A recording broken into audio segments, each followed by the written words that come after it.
Today, we're digging into a job title that so many of us either have, report to, or want to become: the manager. And we're going to start with a question that, on the surface, feels incredibly simple, but has actually been tripping up experts for decades.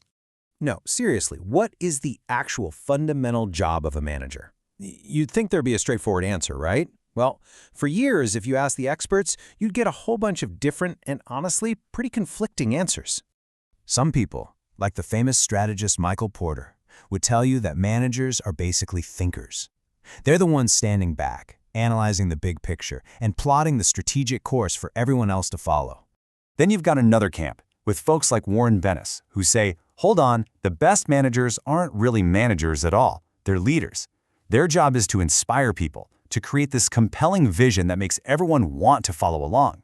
And of course, there's the super popular idea, pushed by people like Tom Peters, that great managers are at their core people of action. They don't just sit around and talk about things, they roll up their sleeves and get things done. They are first and foremost doers. And we can't forget the classic old school view, which has been around for, almost a century. This view says a manager is a controller. Their job is to plan, organize, coordinate, and direct. Keep the whole machine running smoothly. So, a thinker, a leader, a doer, a controller. See the problem? All these different takes suggest that we've never really managed to grasp the whole job. We just keep focusing on one little piece of it at a time. And this is where the management researcher Henry Mintzberg comes in. He basically said, look, we've been so obsessed with breaking this job down into its component parts that we've completely lost sight of the big picture. We've analyzed all the pieces, but we don't know how they fit together anymore. So to fix this, Mintzberg came up with a model to put all those pieces back together. And the way he does it is just brilliant. It starts from the inside and works its way out, beginning with the manager's inner core. Right at the very center of it all is the person. You see, a manager is never a blank slate. They walk into the job with their own values, all of their past experiences, and their specific knowledge. And all of that stuff shapes their unique managerial style. Now, wrapped around that person is what Mintzberg calls their frame. Think of this as the manager's mental blueprint for the job. It's how they see their purpose, their big picture vision for the team, and the specific strategies they want to use to get there. And the final piece of this inner core is the agenda. This is where that mental blueprint starts to get real. It's the list of issues they're tackling right now and the day-to-day, hour-to-hour schedule that actually brings that frame to life. Okay, so that's the core, the internal stuff. But the actual work, the stuff we can all see, happens on 3 different but totally connected levels. And we're going to move from the most indirect way of managing to the most direct. First up, the most indirect level is managing by information. Now, this is really cool because it has 2 very different sides. On one hand, you have communicating, which is a two-way street. The manager is like the team's nerve center, constantly gathering and sharing info. But then you have controlling, which is a one-way flow, using that same information to set up systems and tell people what to do. Moving a little closer to the action, we get to managing through people. And the key difference here is inside versus outside. Leading is all about influencing the people inside your team, motivating them, building that team spirit. But just as critical is linking, which is about networking with people outside your unit, fighting for your team's resources, and building those crucial alliances.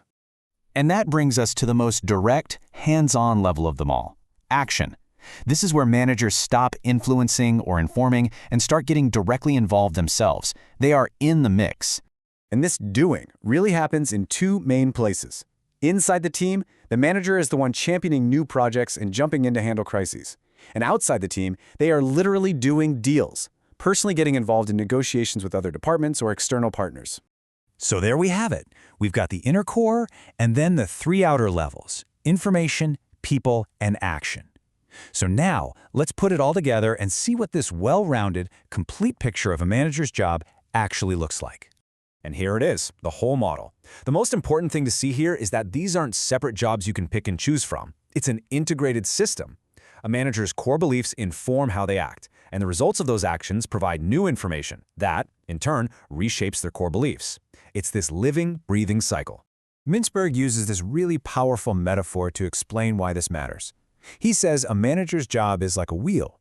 And if that wheel is unbalanced, if they focus way too much on one part and neglect the others, the whole thing just risks spinning completely out of control. And when you think about it, it makes perfect sense, right?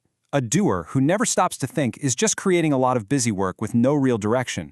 A thinker who never actually does anything is just an armchair quarterback. A leader who only focuses inward cuts their team off from the rest of the world. And a controller who forgets about people just becomes a cold, detached bureaucrat. You need it all. Balance is everything. So, after all that, what does this actually mean for you? Well, the real power of this model comes when you start using it as a lens to look at yourself and the managers in your own life. Now, of course, every single management job is different. A frontline supervisor is probably going to spend a lot more time on direct doing and leading. A CEO, on the other hand, might focus way more on linking with the outside world and shaping the overall frame. But, and this is the key, while the emphasis changes, all of these parts are always present and they are all critical for success. And that really just leaves us with one final big question for you to think about. If your job is this circle with all these different parts, take a good, honest look. Where are you lopsided? Are you a great thinker who needs to get in the trenches and act more? Or a fantastic internal leader who needs to get out there and build more bridges? Which part of your professional wheel needs rounding out?